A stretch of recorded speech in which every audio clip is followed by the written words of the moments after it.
Welcome back guys to our YouTube channel education era. कि जैसे कि हम सबको पता ही है कि कल इग्नू के कोड BHIC 133 की बुक भारत का इतिहास का एग्ज़ाम है। तो आज मैं आपके लिए कुछ इम्पोर्टेंट क्वेश्चन लेके आई हूँ। आई नो कि थोड़ा लेट हो गया, बट अभी भी कवर करेंगे तो आई गारंटी यू कि आप अच्छे मार्क्स गेन कर सकते हैं। मैंने कुछ क्वेश्चंस हैं जो कि काफ़ी ढूंढने के बाद सर्च किए हैं, या फिर मतलब काफ़ी बुक से देखे हैं, या फिर क्वेश्चन पेपर से भी देखे हैं। लास्ट ईयर के असाइनमेंट भी मैंने चेक किया।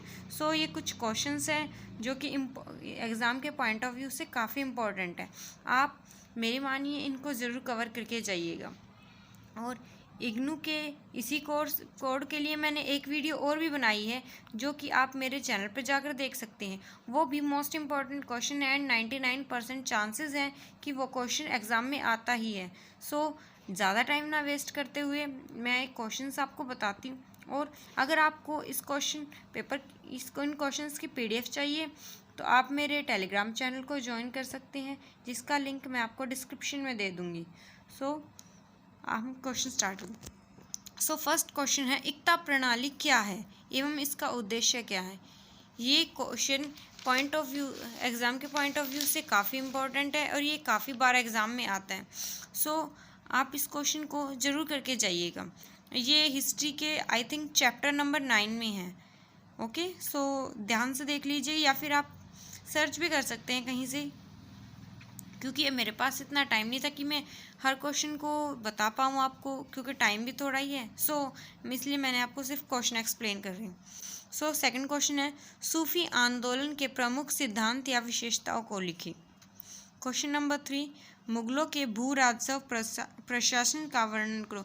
कि मुगलों का जो भू राजस्व प्रशासन था, यानी जो टैक्स सिस्टम था या फिर टैक्स प्रणाली बोल लीजिए, उसको एक्सप्लेन करना है कि मुगलों ने किस तरह से जो जनता थी या फिर कह लीजिए जो हमारे हिंदू थे उनसे टैक्स की वसूली की। क्वेश्चन नंबर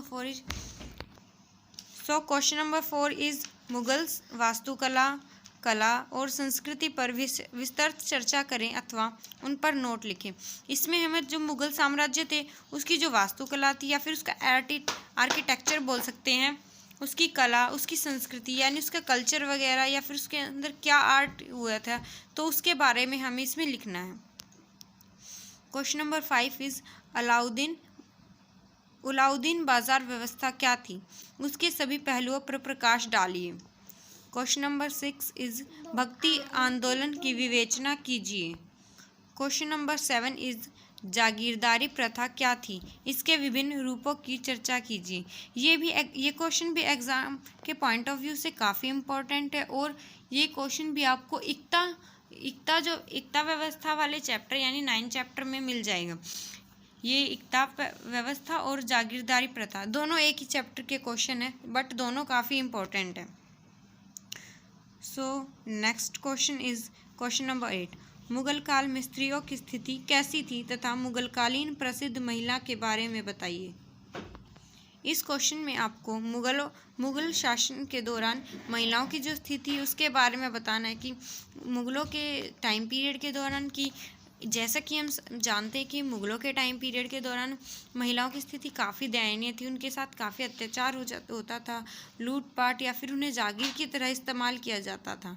तो यही सब इस बारे में आएगा कि उनको युद्ध के दौरान जीता जाता था और उन पर कब्जा कर लिया जाता था। नेक्स्ट क्वेश्चन इज दिल्ली सल्तनत कालीन समाज। की दिल्ली सल्तनत कालीन समाज क्या था और कैसे था। या फिर ये क्वेश्चन इस तरह भी आ सकता है, दिल्ली सल्तनत कालीन राजनीति में महिलाओं की भूमिका। कि मतलब जो दिल्ली सल्तनत कालीन जो समाज था उस टाइम पीरियड में जो राजनीति में महिलाओं की भूमिका क्या थी, या वो किस तरह से राजनीति में अपना योगदान दे रही थी। 10th क्वेश्चन जो कि लास्ट क्वेश्चन है, मंगोलों के आक्रमण का सामना करने के लिए दिल्ली के सुल्तानों ने पृथकता, तुष्टीकरण तथा विरोध इन तीनों शस्त्रों का अनुसरण किया, व्याख्या की। ये क्वेश्चन भी काफ़ी इम्पोर्टेंट है और ये लास्ट ईयर असाइनमेंट में भी आया हुआ था। आप इस क्वेश्चन को कर ही लीजिएगा। इसमें बताना है कि जब मंगोल हमारे ऊपर आक्रमण कर रहे थे तो दिल्ली के जो सुल्तान थे उन्होंने पृथकता यानी अलग होने का तुष्टि करने, यानी वो हम इसको बोल सकते हैं कि बहिष्कार एक तरह से, तथा उसका विरोध किया। इन 3 शस्त्रों का जो उन्होंने इस्तेमाल किया था वो किस तरह से किया और इससे हमारे उस पर आक्रमण की जो नीति थी उस पर क्या प्रभाव पड़ा। तो अगर आपको वीडियो अच्छी लगे तो आप इसको लाइक एंड सब्सक्राइब कीजिएगा और बाकी की नोटिफिकेशन के लिए बेल आइकन ज़रूर प्रेस कर लीजिएगा। और आपको अगर इसकी PDF चाहिए तो आप मेरे टेलीग्राम चैनल को ज्वाइन कर सकते हैं। Thank you.